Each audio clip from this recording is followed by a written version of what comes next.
The Kansas City Chiefs played football. It was weird, and now we're here to talk about it on the ever so aptly named Only Weird Games.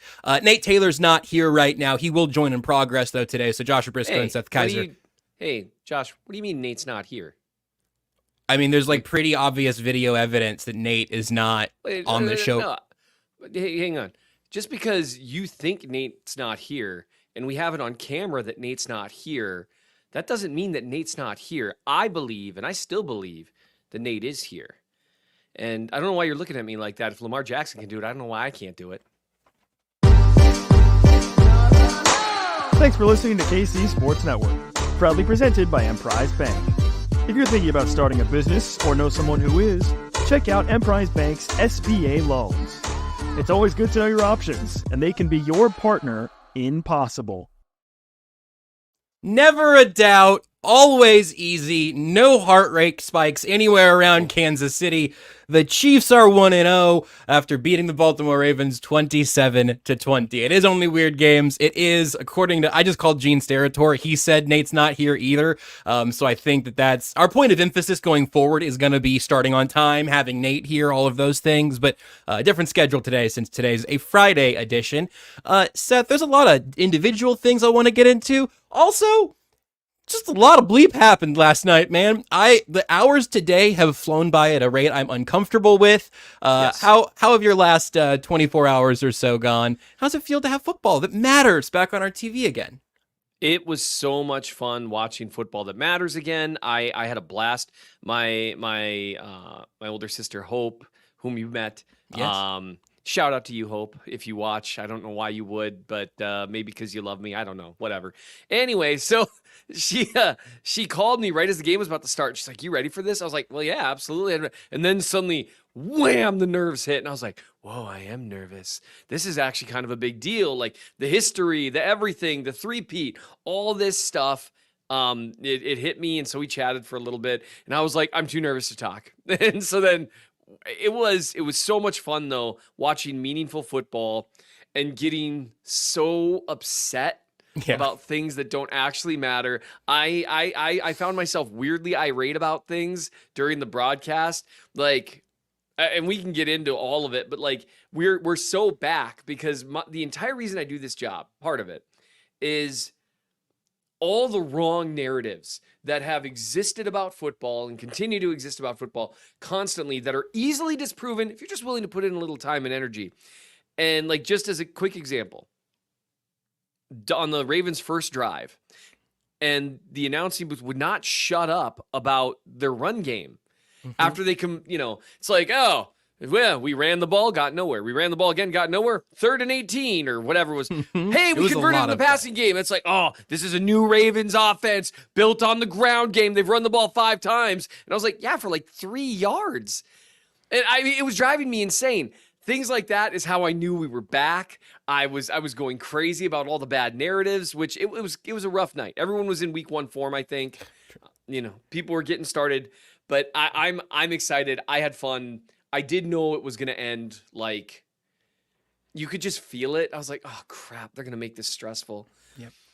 And, man, that was a lot. That was a lot. Can I make us all the way back? Can I bring us all the way back? Yes. When Andy Reid punted on 4th and 5 in plus territory, that's when I knew the game was not over. That's when I knew. Like, oh, Andy thinks it's over. It's not over. We're going to have to lock in here.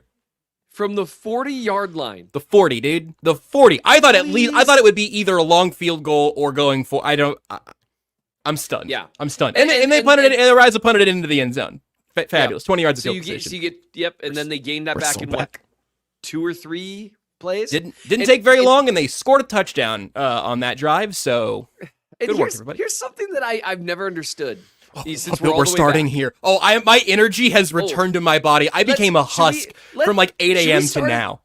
Should we start at all the good places first? No. Go ahead and get this out. Then we're going to talk about a good thing, and then we'll get into the best thing from the game, I think. Here's the crazy thing to me is that in the playoffs, Andy will be more aggressive with 4th down. Yes. And it's like, to me, if that's what you're going to do in the games you really want to win, yeah. What if and I'm just spitballing here. You just did that all the time. It's kind of like, I mean, it's like We're not saying run Tom and Jerry in week 1 and put away your most creative thing. We're just saying, you just go for it. You just run a regular offensive play that you'd run on 3rd and 5. Yeah, just do it, because I mean the worst case scenario, other than like your crazy ones, like a pick and that kind of stuff, is okay. You don't get it, and then they have the ball in the 40. So I just want to let people know when they say, "Well, the defense was playing well," so you try to pin them back because the defense is playing well. You trust them to get the stop, so don't turn the ball over voluntarily. It is a turnover. The Ravens started every regular drive at the 30. Yeah. 10 yards further back from where that was. But I think I don't even have the chat open. I can just hear the voyeurs. I can hear what happens. I think your instinct was right that maybe we ought to get to some of the positive things, because Seth, if I had to bet on it, I bet we'll have a few more chances to talk about the punting decisions of this team going through the future.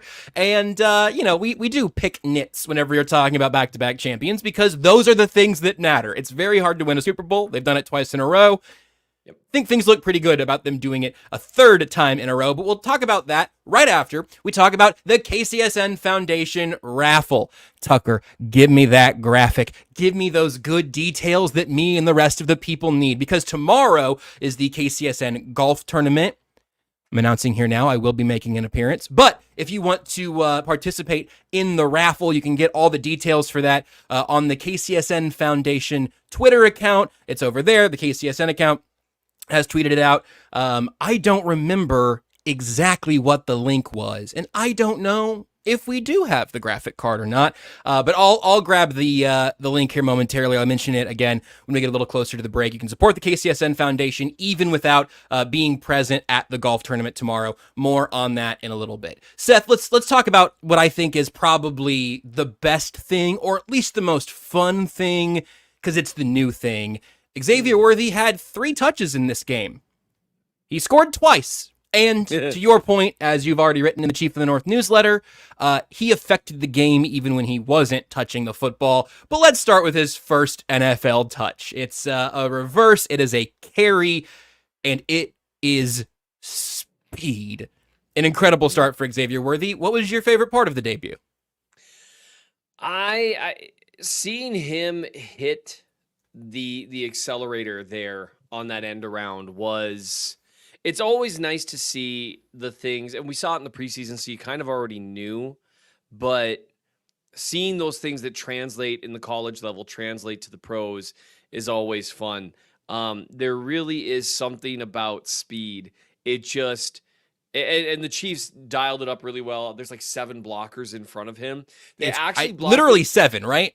Yeah, it is literally 7. Outrageous. One problem is they block it up so well that they're too far ahead, and that's why you have a couple of pursuit defenders that actually have a chance at him if he's a 1/10 or 2/10 of a second too slower, but he's not. And watching him just turn on that accelerator, and it's easy speed too, right? It's very. I've said this since they drafted him, even since I think I was reviewing his film before they drafted him. I don't think the comp is Tyreek Hill. They don't run the same way. They don't move the same way. They're not the same size. They didn't have similar college careers, certainly. I think the comp is Deshaun Jackson. It's that really, very slightly built guy with that speed that is just weirdly smooth looking, to where it doesn't, with Tyreek Hill, it's so obvious how fast it is. For some reason, I don't know. He kind of almost has a little bit of Isaiah Pacheco in how he runs. Yeah, absolutely. There is an urgency in the feet for Tyreek Hill that makes him seem faster. Roadrunner physics. Right. Whereas there's a little more glide, a little more Jamal Charles to it. Yep. Now, people know when I invoke JC. Yeah, you might as well be invoking JC. Honestly, I'm not saying that it's all the way there, but he was one of the things I wrote about is he was part of the reason why the Chiefs could play with their food a little last night. They played with their food a little bit. They dropped Juju. Your one job, man. Yeah, you're back. Limited role, fair enough. Other than to throw a few picks to get other guys open, which he did. But he had a touchdown that he dropped. Pirine and Mahomes were this close to he might still be running if he'd caught it. Same for Pacheco on that bullet that just split his uprights. Brutal. That one bothered me. That one bothered me more. Yeah, me too. But so they played with their food a little, the punt, a few dumb penalties, that kind of stuff. Last year, that would have set them back to where maybe they only score 17, right? Or 20.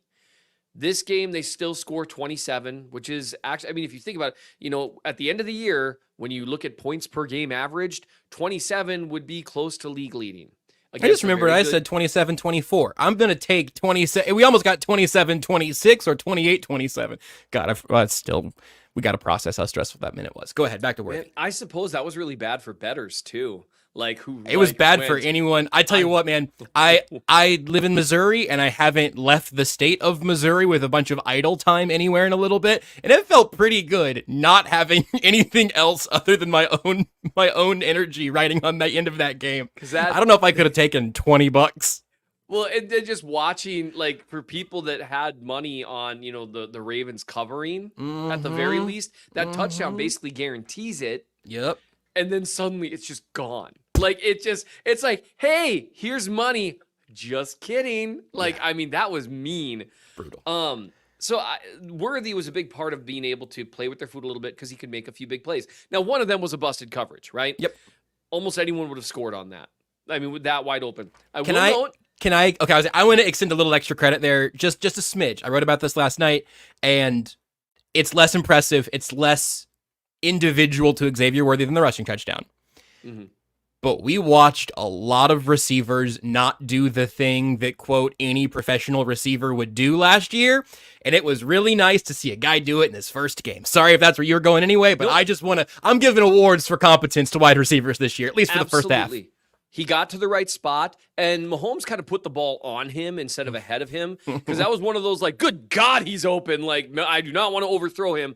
And even that little tiny adjustment, we saw that go wrong last year. Yes. The other thing was, while the defender passed him off at the line of scrimmage, thinking that he had help, clearly, the defender was also trying to hit him and slow him down at the line of scrimmage, and he couldn't because he dipped his shoulder around it and run around. Now, is that a huge deal in the grand scheme of things? No, but it is Xavier Worthy's never going to be able to get off the line. Well, he did there, and he scored a touchdown. It's not a huge thing if you didn't overreact to one clip we told you not to overreact to a month ago. If you did overreact to that clip, then that should change your worldview, but that shouldn't be where you're left off. Absolutely. Absolutely. So the biggest thing for me, though, and I this is what I wrote about primarily, is the biggest difference that he made in the game was, beyond the box score. It's so much fun. We're 100% back.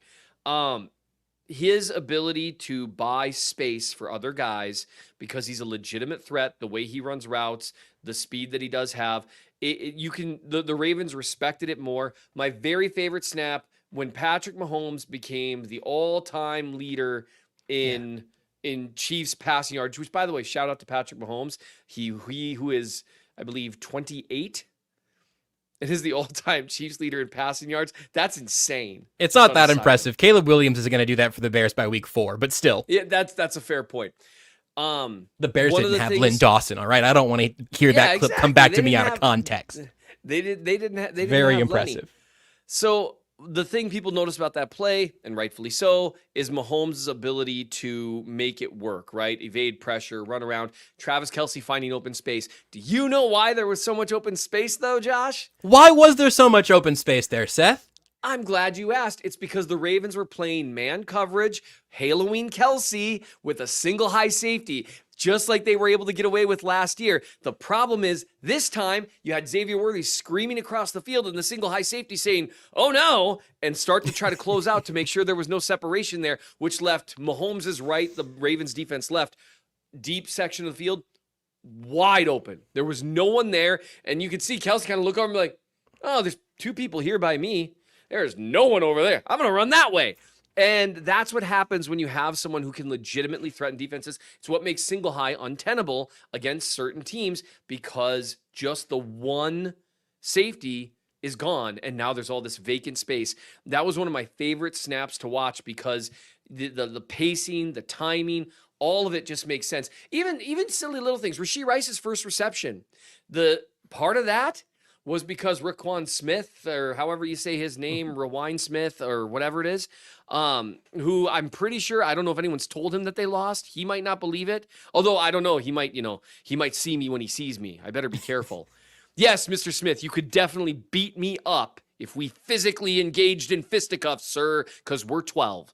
Anyway, sorry, that just annoys me. It's like, oh yeah, I took a cheap shot to do it out of bounds, and someone very lightly shoved me. Well, someone in a t-shirt and shorts named a hinder shot. This is actually just a pet peeve of mine, where it's like, well, I'll see you when I see you. And what? And then what? Well, also, he saw him right then. If you want to do something wild. Pads and a helmet. If you were going to do something, it would have been right then. And you know why he didn't? Because we're grown-ups. Yeah. We're not 10. And because Matt Nagy might have hit him. That would have been a different kettle of fish. That would have been hilarious. Just on a completely unrelated note. But I mean, that annoyed me. Great player, had a rough night in coverage, because he kept getting isolated against Rashee Rice, which was always funny. He was put in that spot. Absolutely. And so what you had there on that first Rashee Rice reception, you can see them running basically kind of a levels concept. And watch, if you get a chance, watch the spacing. Worthy gets the appropriate depth before he starts to cut inside. He doesn't immediately start cutting inside. He waits for Smith to start to follow him up the field a little bit, because that forces him to turn his hips this way, and Rashee Rice is going that way. And those are things that they're just nice to see. And so Worthy showed a lot. I think he's going to have up and down, games. He's not going to score 2 out of 3 times. That'd be cool. But it was the little things, and seeing him do those things well, seeing him get a ton of snaps early. And all of this was without Hollywood Brown, who is presumed to be maybe their wide receiver 1, maybe not. Like Rashee Rice might catch 120 passes this year. I almost texted you about this. I almost put a note for Tuesday's show in to be like, I called Hollywood wide receiver 1. A bunch of Twitter people on Twitter got mad, and I want to revisit that, but it may be a later week thing. Pre-injury, I think. Well, my take that I will unfurl briefly at least is Hollywood's gonna get used like a number 1 wide receiver. Rashee Rice, Michael Thomas was pejoratively called slant boy at some point. Rashee Rice, somebody on Twitter said he's slant man now, and I'm good with that. I'm great with the Rashee Rice slant man. He really might catch how many? His box score was bonkers, but I don't have it committed to memory yet. I think 7 catches for 103. Yeah, that'll play. It's about 15 yards a catch. His acceleration ability, and you can see he's worked on his feet in some of those little intermediate routes. The space that he's going to have. It's just, you can see the offense looked good in its own right, despite playing with its food. It looked improved over last year by leaps and bounds. Yes. And shout out to Andy Reid and Matt Nagy, by the way, for utilizing some of those cheat motions to set up really cool stuff in the bunches, power stuff. Yeah. Oh, in the run game too. Yeah. Yeah, in the run game. Yep.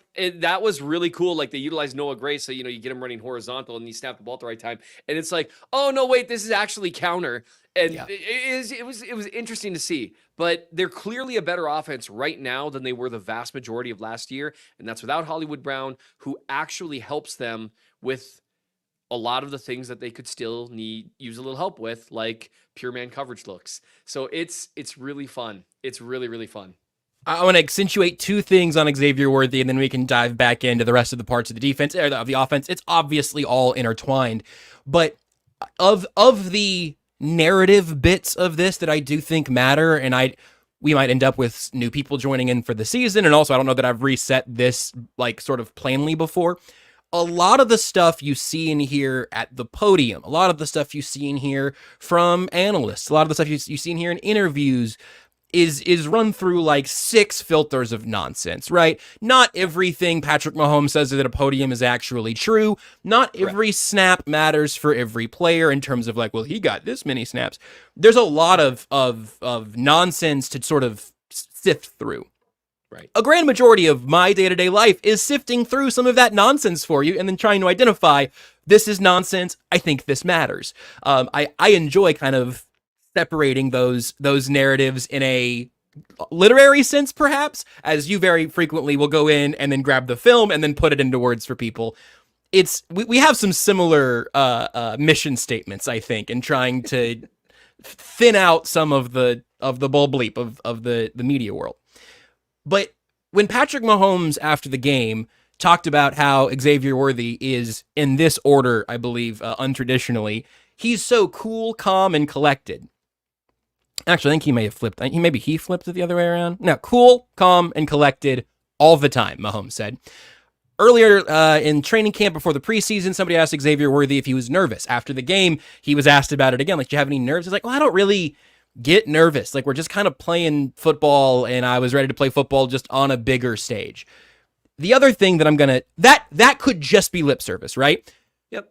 Patrick Mahomes last year might have said, well, MVS is just such a professional. You know, he's always got his head in the game, and he makes the most out of every rep. And we go, well, that fact check says... Yeah. Partially, maybe. You're a great teammate. The fact check says great teammate. It was also there in the numbers for Worthy. Rashee Rice had the most snaps of any wide receiver. He played 42 of 54 offensive snaps. That's 78%. Xavier Worthy took the second most snaps of any wide receiver with 34. That's 63%. He was up there in routes run also, obviously. That gets you that direction. Kelsey and Pacheco played all day, with some light exceptions. But even as, and we knew this was coming to some extent, we talked about this, especially after Hollywood got hurt, it felt like the Chiefs were trying to prepare Worthy for a real NFL workload right out of the gate because the need for him became evident. After the draft, I was preparing for Justin Watson to get a significant amount of work the first quarter of the season, at least, kind of in a Worthy ramp-up program. And Watson played plenty, obviously. Again, Hollywood being out, that was out of necessity too. Mm-hmm. But Worthy was out there on purpose. He was trusted by Andy Reid. He was trusted by Patrick Mahomes, trusted by Matt Nagy. And then even when he was asked again after the game, like, you know, what do you think this showed or whatever? He said, I think it shows that I'm a professional, that I show up to practice and I get all the information and I can work through all of that. These aren't superpowers. It doesn't make him infallible, but man, those are the types of things, some unfortunate strays are about to be thrown here. Sky Moore has looked lost on the field throughout most of his NFL career, or if not lost, not open. Kadarius Toney simply could not line up and then could not get to where he was supposed to get. Justin Ross might still be on this team if he knew where to be and how to get there. Yep. This is a palpable issue the Chiefs have suffered from, and Worthy in his debut, at least to my eyes, and again, you went deeper on it, I didn't see him obviously out of position. I didn't see him make a to the naked eye mistake, and he was where he was supposed to be, having the impact he was supposed to have throughout his first NFL game. I mean, that has to feel like a cold glass of water to Patrick Mahomes after exiting last year's sauna. That is all really well said, and I think it is really important. There's a baseline level of mental talent required to succeed at a certain level in the league. We talk about this all the time. The speed of mental processing and the amount of mental processing that you can do is a talent. Now, it's like any other talent. It's one that can be honed for sure, but there's just limits. What makes Patrick Mahomes so great is he's got a supercomputer brain as well. I mean, that's, if he were just as physically talented as he is, but 80% mentally talented, he would not be on the trajectory he's currently on. With Worthy, this is what was so interesting about him coming out of Texas in Sark's offense. Mm. Those are pro routes that they run. It's a full route tree. It's a full route combination. It's not just, hey, we're going to have this one guy, run, a comeback and this other guy's going to run a go. It's an actual full-fledged route tree, route combinations. And he talked about that a little bit in the offseason about, well, I want to know why I'm doing it. And Mahomes has mentioned that with Worthy as well before. I think it came up from Nagy maybe also in Jesse Newell's story that we saw a day or two ago in the Star. Good that read. Was great. Yeah, that was great stuff. And this idea of knowing, it came up there, and I know it got mentioned, but not just knowing where your route is, but why.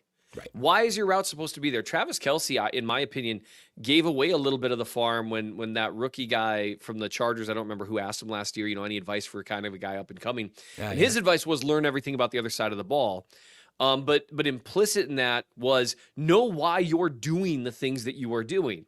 Because if you know that puts you just a not even a half second, maybe not even a tenth of a second, but a 20th of a second ahead. And every little bit counts. And in Worthy's case, he is demonstrating that he can pace his routes, that he can space his routes, and that he seems to understand the concept flowing from them. Again, that very first Rashee Rice reception, if Worthy doesn't space that appropriately, then Smith probably is able to effectively cover both of them at once for a second or two. But because he spaced it appropriately, he couldn't. And that could be the difference between, oh man, no one's open. Man, how does anyone ever get open against zone? Versus how is anyone ever covered by zone? It's just a few yards difference. And that's something the Chiefs really struggled with last year. And in Worthy's case, it seems like he has that. And we'll see. And that's why, it's funny. A bunch of Bills fans were quote tweeting a tweet of mine from 2019 showing Mecole Hardman scoring on a jet sweep. And just, wow, he's got a really high top gear, which, if you watch 2019 Mecole Hardman, that dude could scoot. Yeah. I think that's how I said it. And they're like, oh yeah, clearly the best receiver ever. Here's another replay of that Xavier Worthy touchdown. And that kind of misses the point. Him looking really, really, really, really fast on an end around is not the point. Him scoring on a wide open blown coverage is not the point. Him being in the right places with a relatively high snap count in an Andy Reid offense, that's the point. All the snaps that he had that he didn't get the ball, those impressed me more. And so he just happens to be someone who seems like he can do all those things and also run a 4.2 140. And if you can get that guy, humbly, I would suggest it. It's just you and me still, Seth. So I'm not gonna betray my only active teammate right now. Let's take a break. When we come back, I want to talk about some of the things that didn't go right on offense, and then we can also weave that in with the rest before we switch to the defensive side of the ball and what else we learned. Let's take a timeout. Not as early as the Ravens did in the second half, but still pretty early for us. Shop Chiefs tickets and more with no fees. Plus, save big with code KCSN at ticketsforless.com, the official ticket provider of KC Sports Network. I also need to mention again the raffle. You can get 5 tickets for $20, 15 for $40, or 40 tickets for $100. You can win a Patrick Mahomes signed mini helmet or 2 tickets to any Chiefs home game and accommodations for that trip, as Tucker told you last week. You can Venmo at KC Sports Network the dollar amount to get those respective 5, 15, or 40 tickets, or you can go to givebutter.com/KCSN Golf. Again, you can get all the details for all of that and the links at KCSN Foundation on Twitter.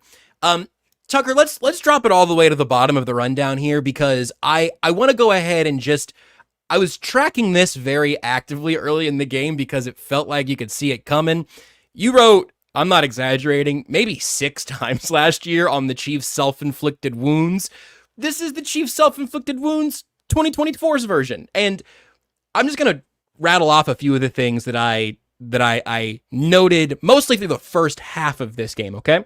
Mm-hmm. So Isaiah Pacheco dropped the bullet. Should have been a touchdown. Juju Smith-Schuster, same drive, dropped the would-be touchdown. Some people were kind of arguing on drop there.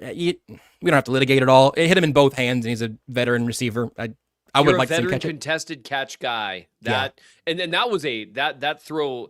The throw to Pacheco, he had to stretch a little bit. Yeah. That's a tougher catch to me. At a wide receiver, Juju size, and that was a freaking dart from Mahomes. Bullet. It was incredible. That was a great throw. So that ended in nothing. That drive ended in a field goal, despite the fact they started at the 14-yard line, by the way. That hold on Kelce moved them back 10, so I believe they gained a total yard on that drive. Then the next drive, they started at midfield. That turned into 3 points. Before half, with a chance to double dip, Mahomes throws that wild interception. First drive of the second half, Baltimore had the roughing penalty against Mahomes that undid a hold, which would have been another self-inflicted wound there. Samaje Perine on the next drive couldn't bring in that pass. It was a little ahead of him. He's doing I'm not big picture worried about Perine, but it went off his fingertips and there was nothing but grass in front of him there. Mm-hmm. And then after that, Andy Reid got in on the action and punted from the 40, went into the end zone, 20 yards of field position on 4th and 5 from the Ravens 40-yard line. I don't think those are, at least not all mistakes that I'm worried about recurring in the big picture over the course of the season. Unlike last year's, where by the fourth time it was like, well, maybe this won't get better. Andy Reid in 55-45 punt situations probably isn't going to get better. Samaje Perine is. Juju's probably going to catch a ball like that, and he's not going to play as much, et cetera, right? Pacheco, just a tough play on a beautiful design, like crazy looking play. That was we saw something. Yeah. We that was it, which is interesting. And also we're going to show the Bengals and everybody else something, because I don't think I've seen them do that before. I haven't seen them do that particular motion. That was really interesting. I loved it. And that was a shot play. Like, that was meant to be a touchdown. That was meant to be a backbreaker. And again, Mahomes, it's interesting. I actually had people asking me last year if I thought Mahomes' arm was looking not quite as strong as in previous years. And if anything, man, last night he was like, it's like, man, take a little bit off it. That actually, I hadn't heard that or thought about that. Last night makes me think that maybe it was a little less zippy by the end of last year, because what he was doing last night was violent. And I didn't.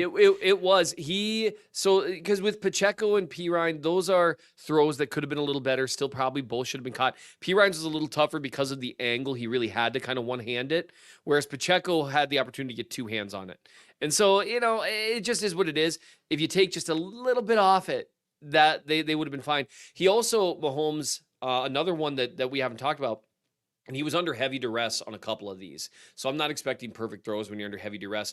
But the throw to Worthy where he couldn't come up with a contested catch, if that's sent towards the sideline rather than up high towards kind of the back corner, and maybe there was a miscommunication about where he'd go there, but really with the direction Worthy was going, you throw that towards the sideline, let him run under it rather than going up and contest it. That might have been 6. That's a good point. So they're just little things that, and Mahomes overall played brilliantly. Man, it's so fun to watch him play football. He's so good. That's part of the reason I mentioned the mistakes, because if half of those are made plays or better decisions or whatever, it really, when the Chiefs got the ball back before the half, I had a thought of, they could kind of end this thing. Yeah. Not literally, but they could take the air out of this game with their first drive after the half. If they score here, score then, this thing is pretty much going to... Nationally, TVs are going to start turning off, and they didn't take the opportunities they had there to kind of put their foot on their neck. Yep, that was frustrating, and we've seen that before. It was cleaner than what we saw for like the entire, not even first half of the season, like the first 15 games of the year last year. Yes. Other than against the Bears and a few other exceptions. It was had you dropped that exact offensive performance into last season prior to the playoffs, you'd have called it one of the best 4-ish. Probably so. Yep. I think so. And so seeing those mistakes start to cut down a little was good. Seeing them be able to make up for it with big plays in other ways was good. There's some work to be done. Kingsley, I know they were talking about what a good night he had. I'm not sure if that's true. Do you think, do you think Chris Collinsworth got something wrong? Well, it was my favorite. The only time that I went to Twitter with it was with his apparent 364-day memory, where he was like, "Wow, they're calling all this offensive alignment stuff pretty tight here on the opening night." The hot dog suit guy. And it's like, Chris, you remember when this started becoming a point of emphasis? Sir. I think one of these teams was involved. He also when he was praising Lamar Jackson for taking that shot downfield where Likely was covered and Connor almost caught it. It's like, no, that was a bad decision and a worse throw. Yeah. He threw it over the top of a guy who wasn't bracketed, but the safety had picked him up over the top. That was not a good decision or throw. And he was like, "Oh man, he's taking the shot." I'm like, that's not always a good thing. Since we haven't done the whole Lamar discourse thing. I almost quote tweeted your tweet about that last night, but I just thought it would be more fun to actually discuss. You know what I think really is happening there, honestly? It is Collinsworth and most people in national NFL media, not everybody, but like the majority, implicitly understanding that Mahomes is completely different and is judged by a completely different standard, and Lamar under pressure with some like pretty similar rates to how Mahomes was pressured in that game. Lamar scrambling, escaping, and taking off, it is impressive. He is a fabulous player to watch. He's one of the 5 most fun players in football. I think I might make him top 3, honestly. I mean, or amongst quarterbacks, certainly. Wildly frustrating to play. It has to be maddening. Chris Jones had like no energy at the podium after the game, and at first I was like, "Man, you played like a nice game, and He was shot. You were an absolute machine." Oh yeah, you were chasing Lamar Jackson all day. I've never seen George Karlaftis stand still across from a tackle as he did on the last drive of the game. If you haven't rewatched that, watch that for when George Karlaftis stops fighting. That's not a criticism. That is a measurement of exhaustion. And I am more tired than George Karlaftis not moving is kind of a thing. But Right. the whole like, look at, oh, Lamar's so incredible, he did the thing again. And then Mahomes has Did Mahomes have the 5 best throws in the game last night?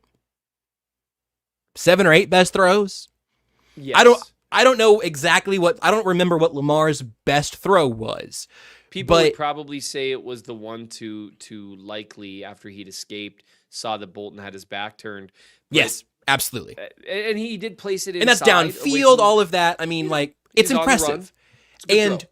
maybe Lamar had 2 of the 5 most exciting plays of quarterbacks in that game. But even the people who are calling the games have gotten bored of Mahomes being so much better than everybody else that the standard gets screwy. That's on them, but I do think it's largely what's happening, and you're always trying to gas up the guy who's not the obvious best thing in the world. Right. And I try to be cautious about this. I'm going to be really honest. I don't think Lamar belongs in that that tier of quarterbacks that's below Mahomes. Yeah. We've seen a lot of Lamar. We've seen a lot of Josh Allen.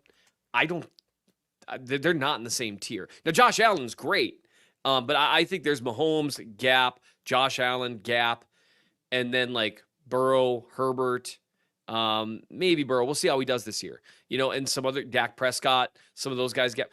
I just don't put Lamar Jackson there. I don't. I think he's really, really good. I think he's an exceptional player. And I think he does some things really, really well. And he can help your pass rush out and all that. But it's 2 completely different tiers of quarterbacking there. And sometimes, I'll be honest, like, this is going to have certain people cheering that I'm not sure, I necessarily want cheered. Sometimes I do think there's been he bit should of have played running back. I get it. No, you think he should have been drafted to play running back, and that probably makes some people really happy. He won an MVP where he was like, 10th in the league in EPA per play as a quarterback. Like, Josh Allen could have won the MVP last year. Like, and I would have been fine with it. Like, I'm just saying, I think there's been a bit of an overcorrection because he's so unique. He's good. He's really good. Very frustrating to play, but it's a lot of nothing, big play, nothing, big play. And I just don't think that's in the same stratosphere as Mahomes, Allen, and the very best in the league. But that's going to get me in trouble. Let's talk about the defense rather than that. And when you actually have Leo Chanel spying him, I was like, ooh, look at you, Leo, keeping up. Speaking of nothing, I don't think we've said Derrick Henry's name yet in this show today, which weird that keeps happening. I should have tweeted out my story from before the Titans AFC Championship game again. I'm so sick of people telling me that Derrick Henry's going to run over Patrick Mahomes. Anyway, Seth and I can both get in trouble for our separate hot takes about the way that some of this all goes. But mercifully, we won't have to do it by our lonesome anymore as Nate Taylor returns to the fray. Nate, we have discussed at great length Xavier Worthy. We have discussed at pretty significant length the Chiefs' offense, but I would love to make this pivot to the defensive side. If you've got any offensive takes, you can bring them out in the what did we learn section. But let's give the defense some due here, because we talked about a lot of the Chiefs' self-inflicted wounds on offense. I don't think the defense really had many of those. There's a player that Seth can discuss later, who's not Leo Chanel, or Drew Tranquil. But Nate, you were there for the whole ride. You were in the press box as Isaiah Likely's toe touched white, and then in the locker room and the media room after the game. Give us the post game vibe check from Arrowhead, or the game vibe check for that matter. Yeah, no, it was a pretty enjoyable locker room afterwards. A lot of people just super excited to talk about Xavier Worthy, to be honest. Outside of and you have to give a little bit of grace, I understand, on both units, right? The Ravens offense, the Chiefs defense. You can simulate it or try to simulate it in practice, but there's nothing like less than 2 minutes, no timeouts, kind of gotta have it drive.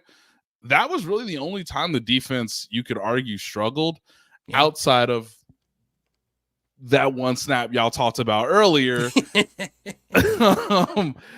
It was cool to know that the Chiefs made a decision likely around Wednesday, based on my understanding. And then it was confirmed Thursday that Jalen Watson was indeed going to be the second cornerback. I did not reveal that at the time. You did but not.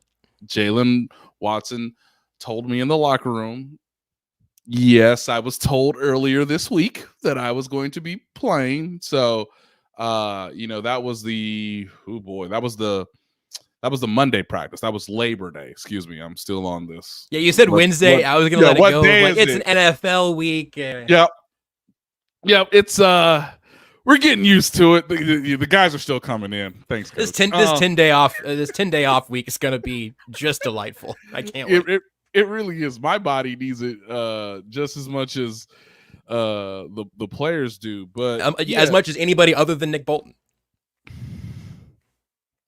What? Was my mic on? So Jalen Watson found out Monday, Labor Day, that he was going to be the starter, and that if necessary, Joshua Williams was going to be in service if necessary as a backup, right?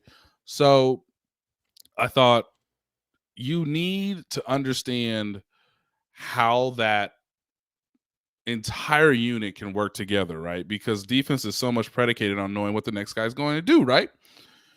Jalen Watson was great. He was awesome. Leo Chanel might be, and I think this is a bit hubris and a bit of an understatement, or overstatement. I'm sorry, ladies and gentlemen. He might be the most versatile guy not named Chris Jones on the defense. It's shocking that I asked him, and I think he knew what I was trying to get at. And this is one of the better moments in the locker room. They're like, hey, Leo, amazing game. I know how hard it is to chase Lamar Jackson because Chris Jones has not left his seat in the locker room as we're speaking. Kind of to your point, Josh, like, not only was he exhausted at the podium, that's after he took a mini nap in his chair in the locker room. That is after he took a belaboring shower. That is after he put his clothes back on, and he was still exhausted. Everybody else was in a pretty good mood. George Karlaftis was like, guys, I can't talk. I'm just get out of my face. Get out of my face. Have you ever seen that from him before? No, I've not. No. He's usually pretty jovial after games. It's also week 1, so you just played your first full NFL game of the year. It's a perfect storm for being exhausted. Yes. Yeah. So George didn't Karlaftis play in the preseason. Yeah, George Karlaftis said to all the reporters, no, guys, I'm sorry. Go talk to Justin Reed. If George Karlaftis is tired, get out of my face. That is the defense was, just on a side note, the defense was so tired at the end that they really got away with utilizing some pretty poor protection calls. Yes, because Jones was just good call. And he was still able to create some pressure. You should explain. I'm sorry. You should explain it. I just remembered the clip and that we haven't talked about. Oh God, that poor running back. That's Chris Jones. Yeah, they slid protection away to where it was Justice Hill completely by himself. 2 straight plays against Chris Jones. He acquitted himself well. He's a maniac. Jones still caused pressure both plays, but non-gassed Chris Jones would have literally destroyed Reggie White would have Reggie Whited him out of the way. He's listed at 5'10", 195, Justice Hill, for the record. That's not Derrick Henry back there either. And he was just shot. He was too tired. Die a slow death, baby. Die a slow death. That's all we're trying to do. Die a slow death. You will die, but die slowly. Yeah.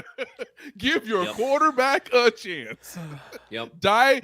Sacrifice your body for the grace and for the salvation of others. That's what we're asking Justice Hill to do against Chris Jones. Hey man, you might be on the cross next to the guy, but could you you will see Lamar in paradise, but you've gotta put it down here. This is on the line of the corner group. Trent McDuffie played every snap. Watson played all but like 1 or 2 or 3, something like that.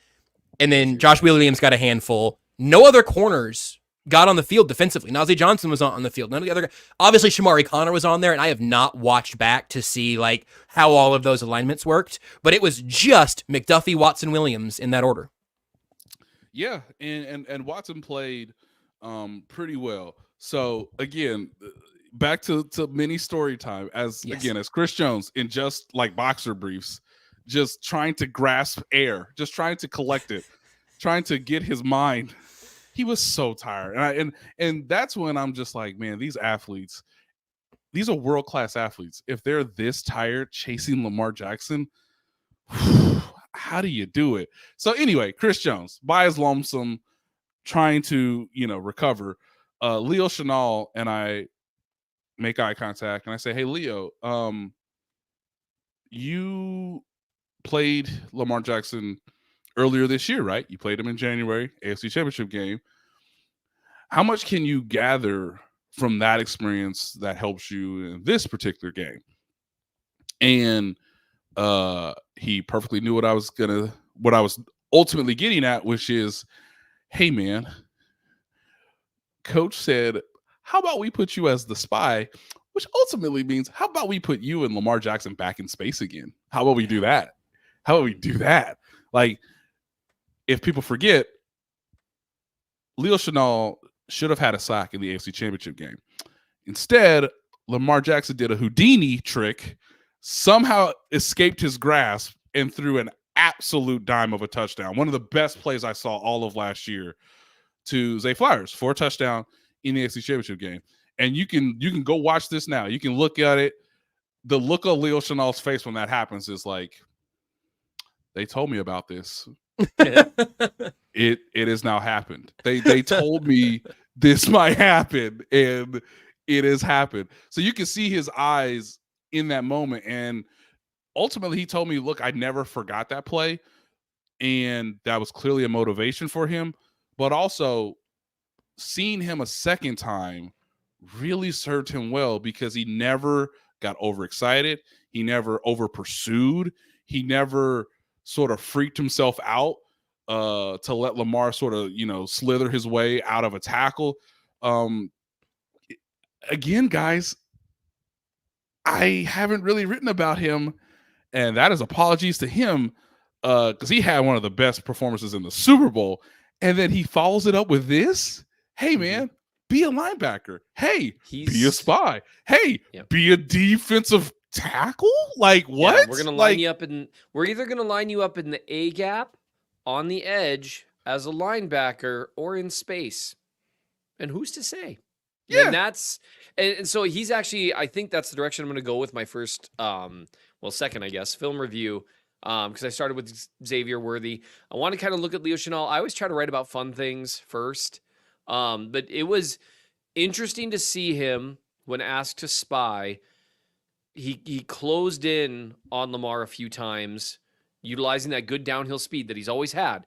What looked a little different this year, I don't know if he's just more comfortable with the speed of the game, if he's figured out a little more how to play a little more under control, or if he's, dropped a couple pounds, but he looks a little more nimble. It might just be the idea of just playing a little more under control. He just seemed a little more able to not overrun things, like kind of like what we need Shamari Connor to start doing. Right? And I like Connor, good player, Also, dude, change your cleats, buddy. Or something. Because there were I think there were at least 2 plays where him falling down actively. I was like, oh man, like that could have. And I appreciate everything Connor does well, but that ability to play at 90% speed, it's kind of like varying your route speed as a wide receiver. As a defensive player, you can't just sprint everywhere because then they'll just go whoop and then you're gone. Seth, what would you not want to, if you want to lead with the good things, what would you not want to lead with regarding the Chiefs linebackers? Did something happen? I don't know if Drew Tranquil had a particularly good game. That first tackle was sick though. He tackled excellent. the guy through a guy. That was pretty cool. That was awesome. And he made some really good plays. He had a couple nice tackles in space too. I am going to look at the film because it becomes really easy to pile on a guy once it starts. Hey, right? Shout out to the second player from the 2021 draft class to get a contract extension. Noah Gray got that bag. Yes. We'll probably talk more about him maybe on Tuesday. Sure. But one of the part of the Core 15, Noah Gray gets that deal done. The Core 11! The second player to get a contract extension while still under the rookie contract from Brett Veach. Creed Humphrey being the first. Mike Dana was the first multi-year deal of a Veach draft pick. Obviously, he played out his last year and came back. Anyway, we can talk about Noah Gray later. Trey Smith, sorry? Okay. I'll do the thing. Based on what I saw in real time, and again, got to look at the film, Bolton looked like a liability in coverage. We don't need the All-22. The All-22. Whoa! Don't say that. I want people to subscribe, Nate. What are we doing? it might be worse. Is what I'm saying. And that's because my eyes have the live All-22 and it was multiple times. Like if you even just want to go back to those last 2 plays, you got dudes open in the same spot in the end zone. Yeah. You know whose drop area that looks like? And that's where, look, the likely play, his back ended up turned. You had to cover for a long time. That's not the design of the play. You're not supposed to be running downfield like that. But tackle him, though. Yeah, you got to.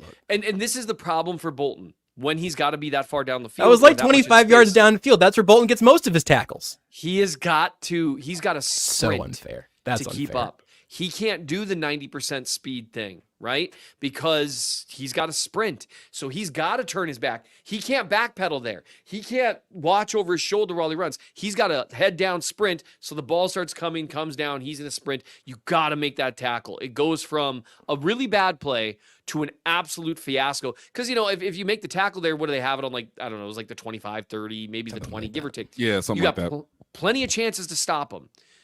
Giving that up, it's a disaster. And that's really what allowed the game to become genuinely interesting again.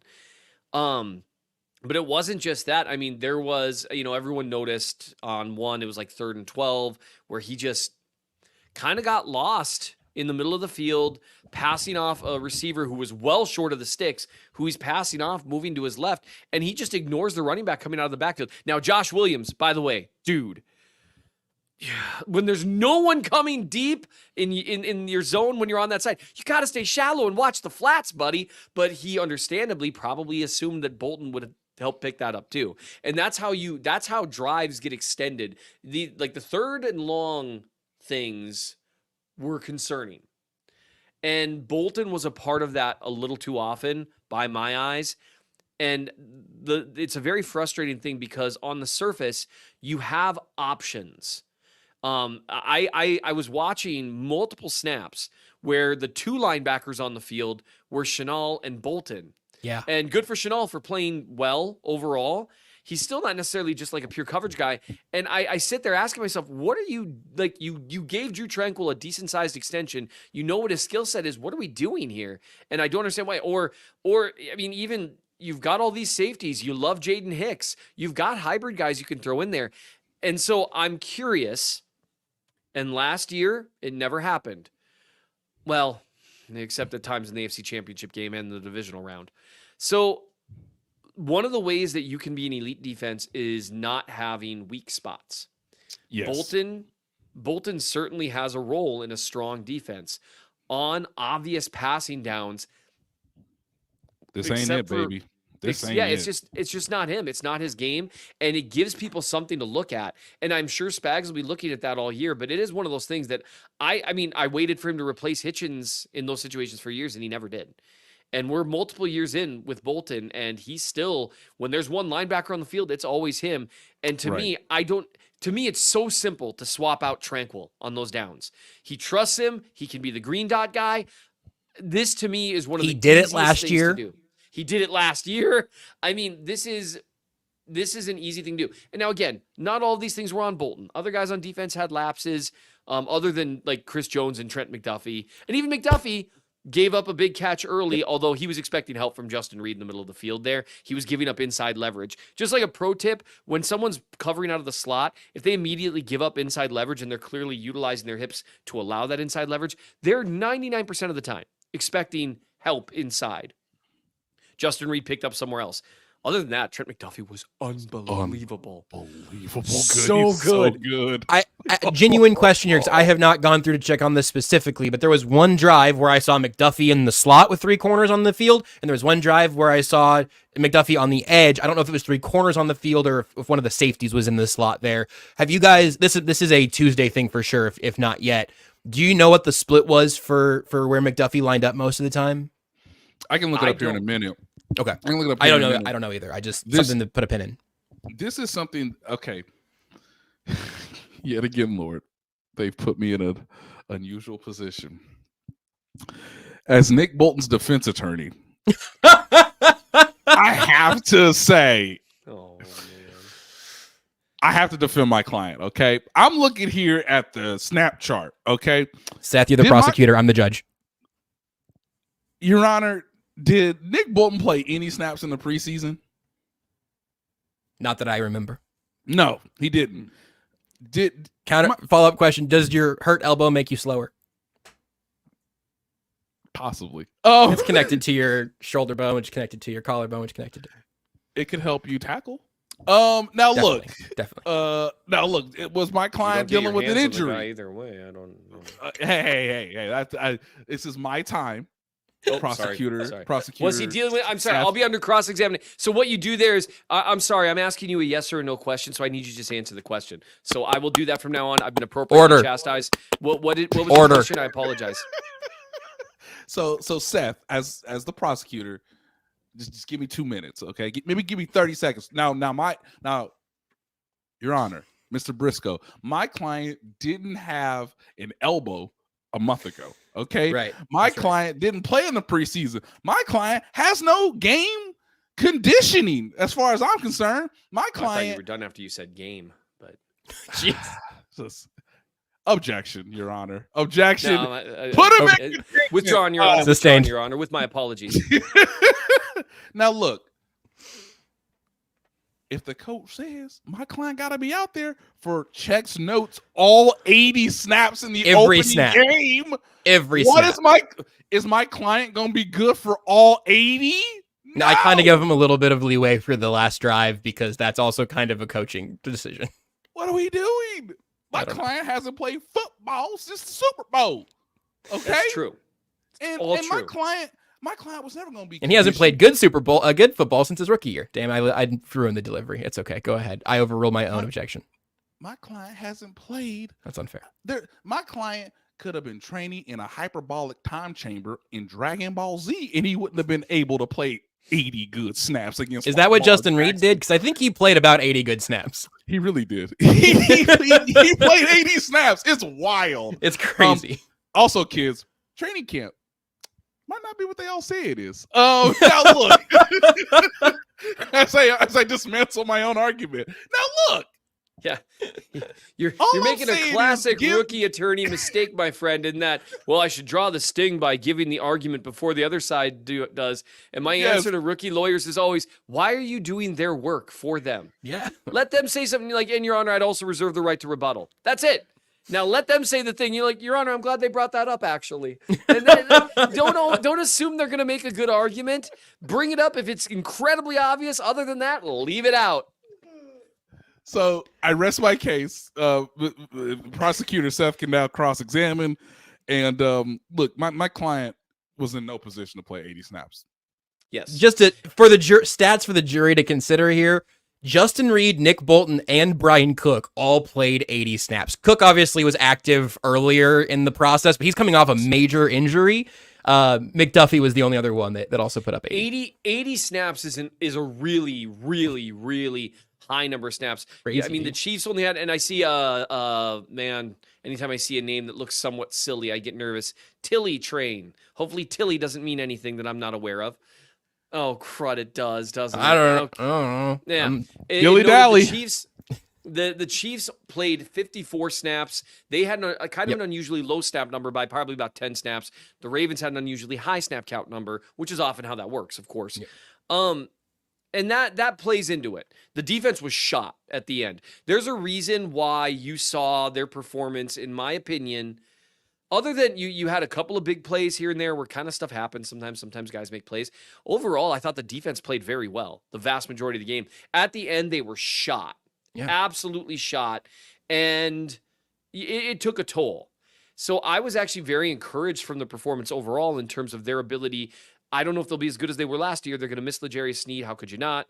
They're going to miss Willie Gay. How could you not? They're going to miss Mike Edwards. How could you not? Although they've got so many good safeties that it really is.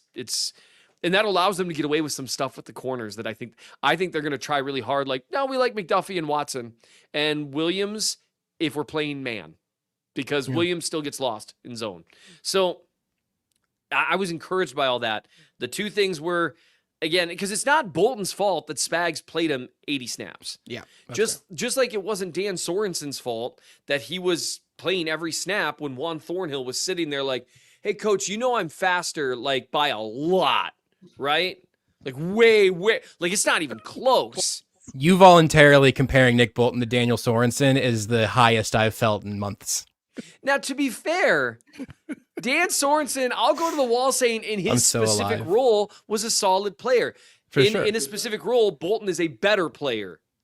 Right? Sure. But it's got to be a specific role. And he looked worse than he did last year. So I'm willing to say, yeah, he's going to come in. But Spags has got to, like, man, I know you love smart players. He said it on The Franchise. He said, I think the first thing you need is intelligence. It's like, yes, but that's not the only thing you need. It's like, hey, in a marriage, what do you need? Well, okay, you need trust. Well, that doesn't mean you don't need to occasionally eat food, right? Like you need many things. I thought you were going to say a consistent erection, but that's just me. Good Lord. So, consistent? Holy crap. Or if I were to say, yes, you need trust in a marriage. So who needs love? You need multiple things. You need more than one thing. And Bolton was struggling at times. And so that's where for me, it's frustrating because Spags, who is one of the greatest defensive coordinators in history, it's like one of the very few weak spots. Overall, though, the defense, they played a good offense. They did pretty well with it. They contained Zay Flowers pretty well, better than they did last year, honestly. Trent McDuffie looks like a stud. Jalen Watson looks like he's maybe taking a little step forward. He's so built to be a Spags boundary corner. It's like, oh, you just want me to beat the crap out of the guy, be smart in my zone drops, and occasionally make a good tackle? Yeah, I can do that. And maybe volleyball swat one away at some point. That was awesome. So Jalen Watson, if you gave Trent McDuffie Jalen Watson's ball skills, McDuffie would be worth like $40 million a year. Because that's like his one thing where it's like, the ball's coming, Trent. Like you gotta that's fine. I'm in his pocket. Like, oh yeah, I guess you can just get away with your face. I literally am in his pocket.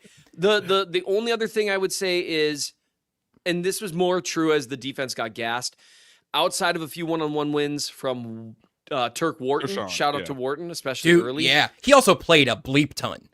And he played I think he played more snaps than Chris Jones did. He did. He played 61 of the 80. Yeah. Crazy. Oh, good Lord. See, and they don't have the depth along the defensive line that is ideal. Correct. You can see a man whose absence. And that's, I really wish, like when Josh joked, because someone was saying Carlos Dunlap was there, like just watching the game, and Josh was like, "Is DN 3?" Yeah, I would call Carlos Dunlap if I were Brett Veach, be like, "You've been keeping in shape because we need 25 snaps." Imagine the difference it would make having someone who could take 25 competent snaps last night. And they need a Menahu. You can. Funny. That's funny, Seth. FAU and Malik Herring combined for 27. So. Yep. I said what I said. Yep. And look, Felix was fine. It's the fact that the Ravens saw Malik Herring and said, "Oh, we should run towards him." Yeah, we're gonna run right All at the your time. face. Yeah. It's a great comment, Splatical. I would call JJ Watt tonight. Sure. Yeah. Why Sure. not? Yeah. Call the Browns. Be like, your quarterback actually stinks, and you've already handled this signing bonus. What's Myles Garrett up to? I mean, let's do all kinds of things. So I have the stats here via Pro Football Focus. Trent McDuffie, it appears, and this is mostly alignment. So there is some variation based on the formation. So just to be clear, Pro Football Focus has Trent McDuffie with 48 corner snaps with 21 in the slot. Now, they say at one point he was a free safety, which again is Spags being Spags. Right. And then he was in the box. Tranquil was once too. Yeah. In the box or along the defensive line, which is mostly out of the slot, but the way Probably they slot. yeah, which is the way they sort of categorize it is different. But like mostly 48 in layman's terms, 48 of the 80, 48 of the 80 were at the corner position where all the other ones were him sort of moving around or in the slot. Okay. Which, considering how, I don't know exactly how often they were in sort of sub packages there, but I certainly that means that he was in the slot more than anybody else was, right? In terms of like where Shamari Connor would have been and all of that. So still very much a hybrid role for McDuffie. He did the outside inside thing last year too, as we've talked about. Right. And so Connor was inside primarily, or he was the third safety in certain dime looks based on my initial look, but I could look at that as well. Seth, I think you rattled off a lot of things that we learned as we go along here. So I'm going to say that you have, unless you've got another thing you've learned, I want to get Nate's sort of final catch-all dismount, but I do want to pass along some sad news here, is that I have checked on some facts here. And the Ravens possessed the football for 33 minutes and 43 seconds, and the Chiefs only possessed the football for 26 minutes and 17 seconds. Shoot.